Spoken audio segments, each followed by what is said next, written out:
Salve, tifosi del Napoli!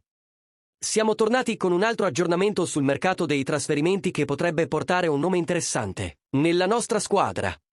Prima di iniziare, dateci un like, iscrivetevi al canale e seguiamo insieme questo possibile nuovo acquisto. Secondo l'asterisco Corriere del Mezzogiorno asterisco, il direttore sportivo Manna avrebbe messo gli occhi sul terzino del Valencia Thierry Correia per rinforzare il Napoli. Il giocatore è apprezzato per la sua versatilità, potendo giocare sia da terzino destro che da terzino sinistro, che sarebbe estremamente utile per l'assetto di Antonio Conte.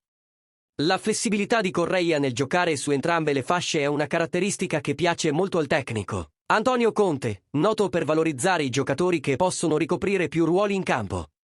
Con la possibilità che alcuni giocatori lascino la nostra squadra, come Folorunsho, avere un giocatore con questa capacità potrebbe essere fondamentale per mantenere la competitività e la solidità difensiva della squadra. Nel frattempo, sono in corso anche le trattative per Michael Folorunsho con la Lazio. La proposta prevede un prestito biennale con obbligo di riscatto, formula che il Napoli sta analizzando. Se questa partenza si concretizzasse, l'arrivo di un giocatore come Correia potrebbe diventare ancora più importante. Allora, tifosi del Napoli, cosa ne pensate di questa possibile aggiunta alla nostra rosa?